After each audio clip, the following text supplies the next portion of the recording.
এখনো পর্যন্ত আপনি আপনার কোনো সম্পত্তি আমার নামে লিখে দেন নাই।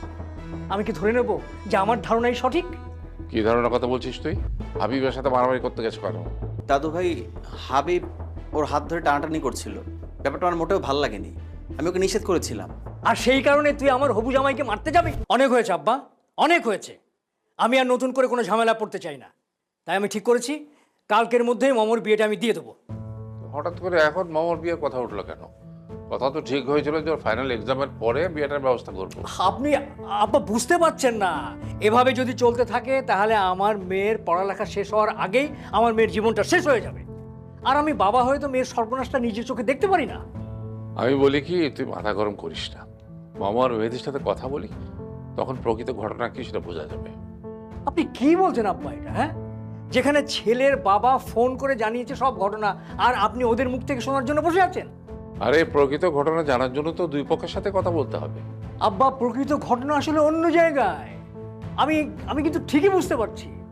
কাল মেয়েটার বিয়ে হয়ে যাক, তারপর আমি দেখবো এর শিকড় কত দূরে। কি বলতে চাইছিস তুই? কি আর বলবো আব্বা, আমি তো যা বোঝার সব বুঝে গেছি। আমি তো আর এখন ছোটটা না, অনেক বড় হয়ে গেছি আমি। তুই কি বোঝার কথা বলছিস? তুই বড় হয়েছিস, হ্যাঁ, হাতে পায়ে তুই বড় হয়েছিস, কিন্তু একটা মানুষকে কতটুকু বুদ্ধি আর কাণ্ডজ্ঞান থাকলে বড় হওয়া যায়, তত বড় তুই হসনি। হ্যাঁ, তাই তো বলবেন আব্বা। এই চৌধুরী পরিবারের জন্য আমি কি করি নাই আব্বা? হ্যাঁ, তার বিনিময়ে আমি কি পেয়েছি? আমার অবস্থানটা কোথায়? একেবারে শূন্যে। বলেন তো, আমি কি পেয়েছি? তার জন্য কি পেয়েছি বলেন?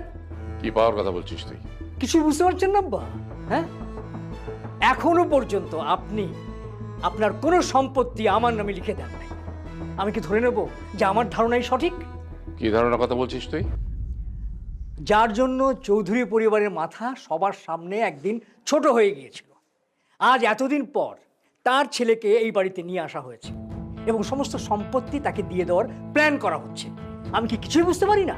বৌমা, ওকে তুমি ভালো ডাক্তার দেখাও, ও তো ওর উন্নত মানের চিকিৎসার দরকার। আমার তো মনে হয় ও পাগলই হয়ে গেছে। হ্যাঁ, তাই তো বলবেন, পাগল হয়ে গেছি, আমি পাগল হয়ে গেছি। হ্যাঁ, তার চেয়ে বলেন আমি বাড়ি থেকে বের হয়ে যাই। তুই চলে যাবি কেন? আমার তো মনে হচ্ছে যে আমাকে চলে যেতে হবে এই বাড়ি থেকে।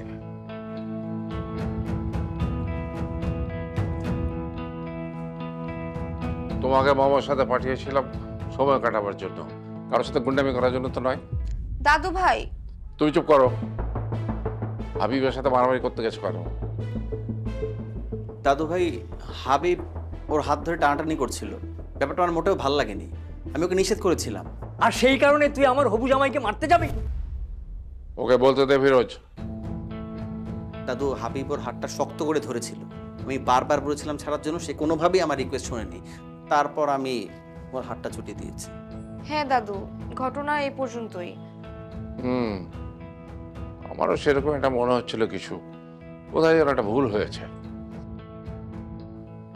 অনেক রাত হয়ে গেছে, যাও সবাই শুতে যাও। এই দাদু ভাই, ঘরে যাও, আমিও যাই শুইকে। খা মা খা।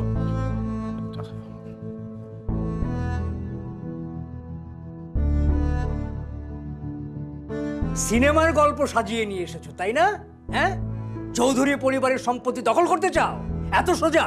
হ্যাঁ, আর তুমি হাবিবের সঙ্গে তোমার বিয়েটা কালকেই হবে। আশা করি নতুন কোনো নাটক সাজাবে না, ঠিক আছে?